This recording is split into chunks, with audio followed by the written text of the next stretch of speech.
இன்னைக்கு வீரர் அழகுமுத்துக்கோன் அவருடைய வாழ்க்கை வரலாறை பற்றி இன்னைக்கு நம்ம பார்ப்போம். அழகுமுத்துக்கோன், வீரன் அழகுமுத்துக்கோன் அவர்கள் ஆட்சி காலம் எப்படின்னா 1710 இருந்து 1759 வரைக்கும் ஆன காலங்களில் அழகுமுத்துக்கோன் அவருடைய ஆட்சி காலம் நடக்குது. பழையத்துல அழகுமுத்துக்கோன் அப்படிங்கிறது அவங்களுடைய குடும்ப பேர்.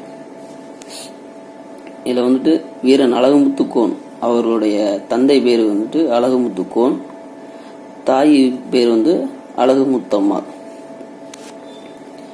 இவங்களுக்கு 1725 திருமணம் ஆகுது. இவங்களுக்கு பிறந்தவர் தான் வீரன் அழகுமுத்துக்கோன். இவர் 1728 வீரன் அழகுமுத்துக்கோன் பிறக்கிறாரு. அவருக்கு அவருடைய சகோதரர் சின்ன அழகுமுத்துக்கோன். இவர் 1729 பிறக்கிறார். வீரன் அழகுமுத்துக்கோன் அவருடைய தந்தை ராமநாதபுரம் உள்ள பகுதியில் போருக்கு போறாரு. போருக்கு போகும்போது 1750 அழகுமுத்துக்கோன் அவர்கள் இறந்து போயிடுறாங்க. இறந்து போயிட்டா அதே வருஷத்திலேயே வீரன் அழகுமுத்துக்கோன் அவர்கள் பதவி வைக்கிறார். அந்த காலத்துல அண்ணன் தம்பியில அண்ணன் அவர்கள் தான் மூத்த அவர்கள் தான் பதவி வைப்பாங்க. அதுல வீரன் அழகுமுத்துக்கோன் அவர்கள் பதவியை ராஜா பதவி வைக்கிறார். அப்பங்களா அவர் அவருக்கு வயது 22 வயசுக்கு தான். இவங்க ஆட்சி செஞ்ச பகுதின்னு பார்த்தோம்னு வச்சுங்களேன், காட்டாங்குளத்தூர். காட்டாங்குளத்தூர் பகுதியில் தான் இவங்க ஆட்சி செய்கிறாங்க. இவருடைய நண்பர் தான் ஜெயவீர எட்டப்ப நாயக்கர். இவர் ஆட்சி செய்கிற பகுதின்னு பார்த்தீங்கன்னா எட்டயபுரம் பகுதி. இந்த எட்டயபுரம் பகுதியில் இவர் நண்பர் அப்படிங்கிற உறவு முறையில் தான் ஜெயவீர எட்டப்ப நாயக்கருக்கு உதவியா போருக்கு இவர் தளபதியா ஏற்று அந்த ஒரு போர் நடக்குது.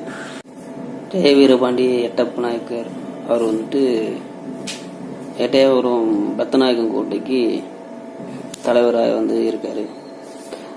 அவர் மன்னராக இருக்கும்போது நாயக்கர் காலத்துடைய முடிவு காலங்கிறதுனால அப்பங்கள ஆற்காடு நவாப் வரி வசூல் பண்றாங்க. ஆற்காடு நவாப்பு வரி வசூல் பண்ணும்போது அவர் ஆற்காடு நவாப்புக்கு வரி கொடுக்காத பாளையக்காரர்களை அவங்க கிட்ட யூசப் கான் நம்ம சொல்ல போடுற மருதநாயகன் நம்ம சொல்றோம் பார்த்தீங்களா, அந்த அவர் யூசப் கான். அவர் யூசப் கானா இந்து மதத்துக்கு மாறின ஒரு முஸ்லீம் போராளி. அவர்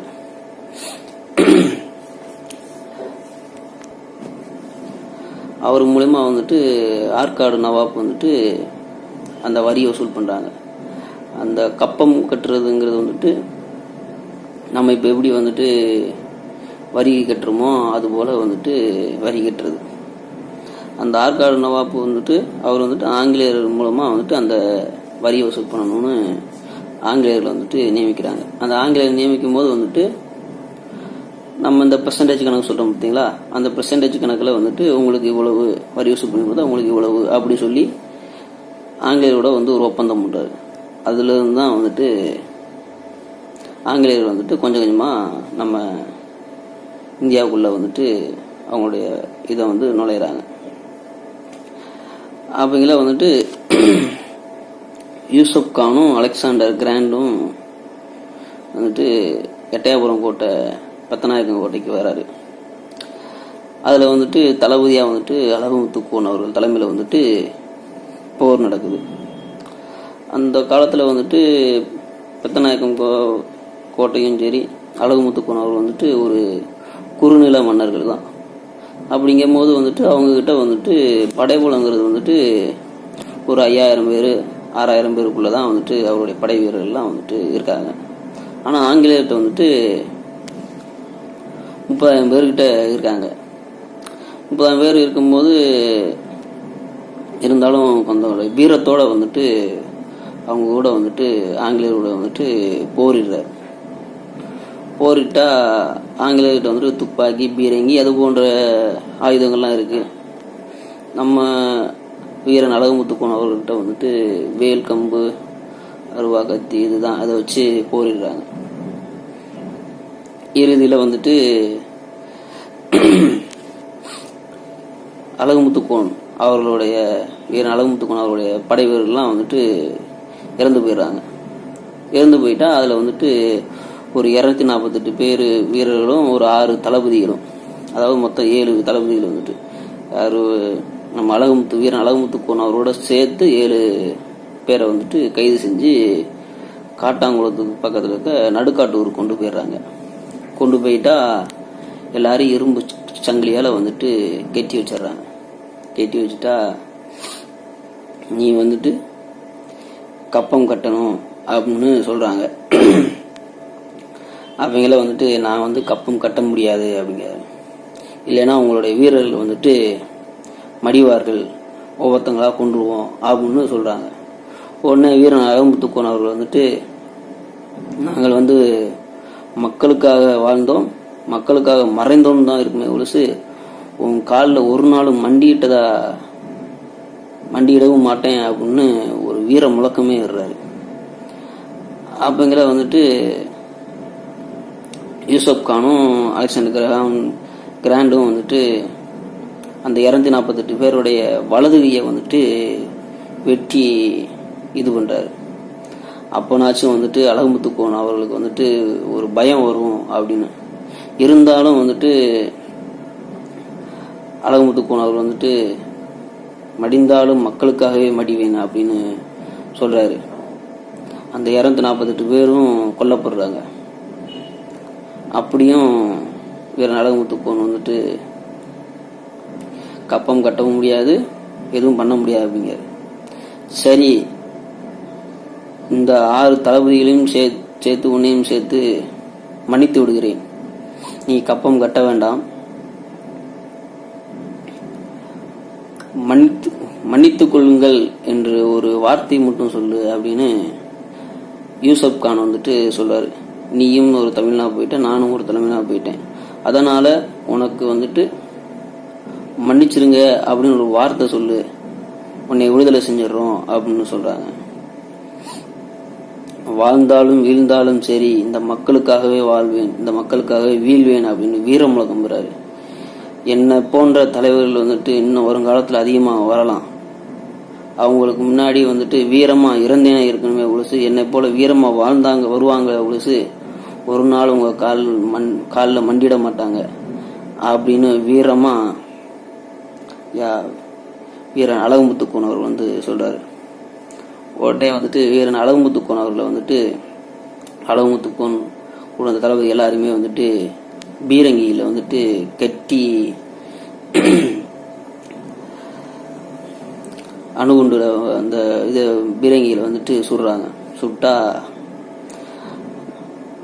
அவங்களுடைய உடல்கள் எல்லாமே வந்துட்டு